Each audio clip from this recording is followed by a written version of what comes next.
दोस्तों, आज की इस वीडियो में हम बात करने वाले हैं बिहार विधानसभा चुनाव 2025 को लेकर। दोस्तों, बिहार विधानसभा चुनाव 2025 को लेकर आज की इस वीडियो में हम चर्चा करेंगे और क्या एमआईएम महागठबंधन में शामिल होने जा रहा है या शामिल हो सकता है, इस विषय में आज की इस वीडियो में हम चर्चा करेंगे। और हमारे साथ हमारे सहयोगी जाने माने पत्रकार तौहीद भाई हमारे साथ हैं, तो हम उनसे जानेंगे कि क्या एमआईएम शामिल हो सकता है। अगर शामिल हो सकता है या शामिल होगा तो क्या नुकसान एमआईएम को होगा या फिर क्या महागठबंधन को फायदा होगा, इस विषय में आज की इस वीडियो में हम चर्चा करेंगे। तो चलिए हमारे तौहीद भाई से पूछते हैं। क्या तौहीद भाई, अभी सोशल मीडिया में चर्चा चल रहा है कि एमआईएम महागठबंधन में शामिल होने जा रहा है, तो क्या ऐसा कुछ मुमकिन है? दोस्तों नमस्कार, अस्सलाम वालेकुम। हम एआईएमआईएम और महागठबंधन के बारे में जो आप सवाल पूछे कि शामिल हो सकता है या नहीं, देखिए राजनीति स्तर में तो कुछ कहा नहीं जा सकता है कि वो राजनीति में कोई परमानेंट दोस्त या परमानेंट दुश्मन होते नहीं है। हो सकता है या नहीं हो सकता है, लेकिन जो चर्चा के विषय है, जो अभी बाजार में गर्म है, बिहार विधानसभा 2025 में एएमआईएम और महागठबंधन को लेकर खास तौर पर इस चीज को सीमांचल इलाका में काफी बढ़ चढ़ के लोग चर्चा कर रहे हैं। लोगों को बीच चर्चा का विषय बना हुआ है कि क्या महागठबंधन में एआईएमआईएम का एंट्री हो रहा है या फिर उसमें एंट्री दरवाजा बंद कर चुके हैं एएमआईएम के लिए। तो हम आपको विस्तार से बताना चाहते हैं कि एएमआईएम और महागठबंधन अगर एक साथ आते हैं तो आपको सबसे पहले बिहार विधानसभा की भौगोलिक जो स्थिति है, जो 243 सीट है, उस पे नजर रखना पड़ेगा कि किस तरह से चुनाव होते हैं, बिहार का राजनीति किस तरह से करवट लेते हैं, उसका ख्याल जरूर रखना पड़ेगा।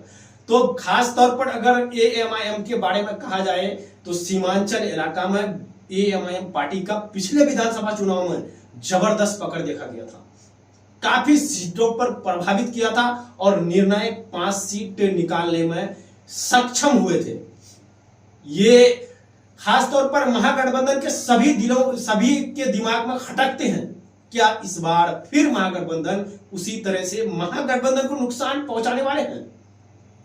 खास मेरा सवाल है आपसे कि एमआईएम महागठबंधन में शामिल होने जा रहा है, हम यही बात पे जा रहे हैं। तो इसके हम आपको तफसील से बता रहे हैं कि ये महागठबंधन के जो बड़े नेता हैं उनके दिमाग में भी ये बात चल रहा है या कि आखिर एएमआईएम पार्टी को अगर गठबंधन में शामिल करते हैं तो सीमांचल के सीट जो है सेफ हो सकता है।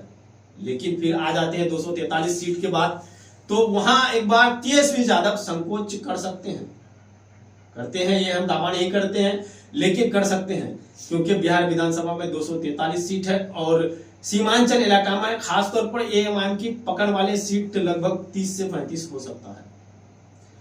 तो इस चीज को लेकर अगर देखा जाए तो एएमआईएम के जो प्रदेश अध्यक्ष अख्तरुल इमान जी हैं, वो बेहद चालाकी के साथ एक ऐसा गोल्ड फेंका, एक ऐसा बाजार में चर्चा को लेकर आया जो खास तौर पर अल्पसंख्यकों में, यानी कि सीमांचल के अल्पसंख्यकों में एक ऐसा चीज दिखाने का कोशिश किया कि महागठबंधन में शामिल होने का बात कह के अख्तरुल इमान एज हासिल कर चुके हैं। सच्चाई है ये। अल्पसंख्यकों में बिहार के प्रदेश अध्यक्ष हो या फिर एएमआईएम के जो भी प्रत्याशी होंगे वो दावा पेश करेंगे कि ये इस चीज का शुरुआत कहां से होता है गठबंधन का। हम आपको बताते हैं कि कई बार सीट हार जाने के बाद एएमआईएम को बीजेपी का बी टीम कहा जाता है। इसका आप एक बात बोले तौहीद भाई के पिछले इलेक्शन में एमआईएम 5 सीट निकालने में सक्षम हुए थे, लेकिन उनके 4 सीट जो है वो फिर आरजेडी में शामिल हो गए। वो आरजेडी में शामिल हो गए, वो एक अलग चीज है। सिर्फ नेता शामिल हुए हैं या कोई अगर पार्टी दल बदलते हैं तो वो नेता बदलते हैं, लेकिन जो पब्लिक का अपेक्षा होता है, जिनको वोट करते हैं, जिन पार्टी के साथ उसका एक वोट देने का सिलसिला जुड़ता है, उससे पब्लिक हमेशा नाराज होता है।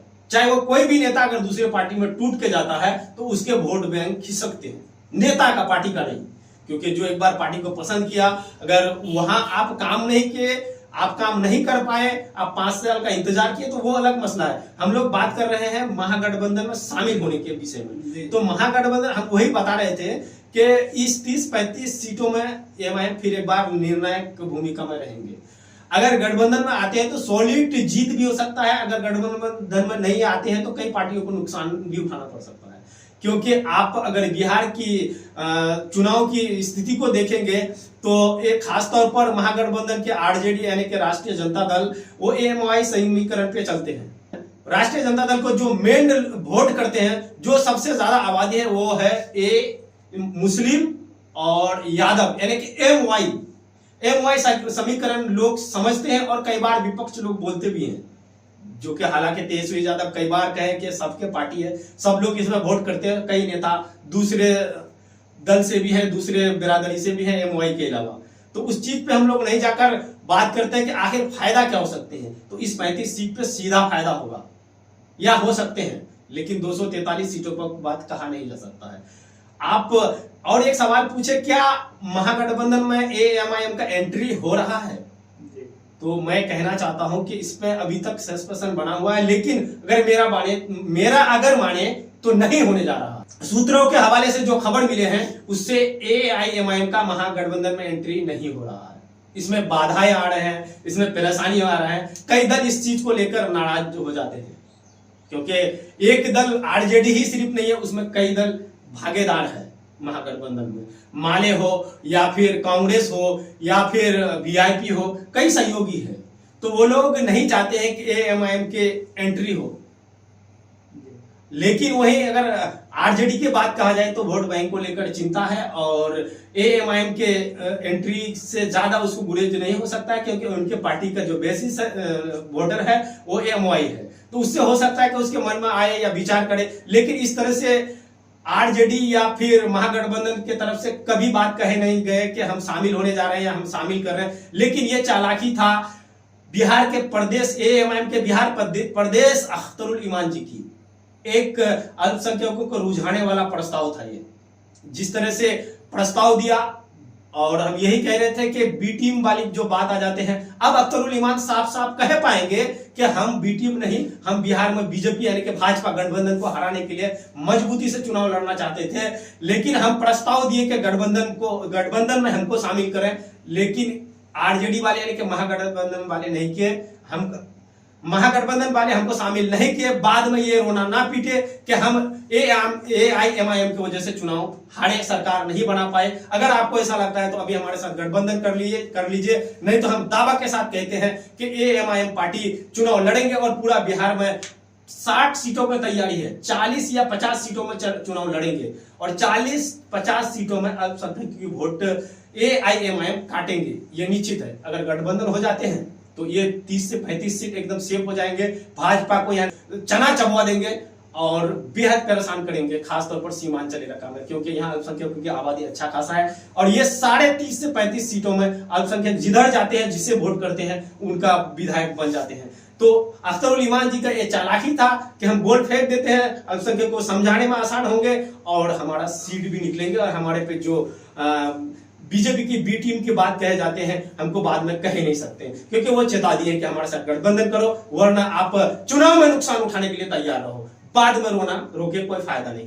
तो बदरुल जमान जी, कुल मिला के ये गठबंधन की यही बात है। अगर हमारा निजी प्रतिक्रिया आप लेना चाहते हैं कि एमआईएम का एंट्री हो रहा है कि नहीं गठबंधन, तो हम कहना चाहते हैं कि एंट्री नहीं हो रहा है। तो चलिए तौहीद भाई, आपका बहुत बहुत शुक्रिया, आपका बहुत बहुत धन्यवाद।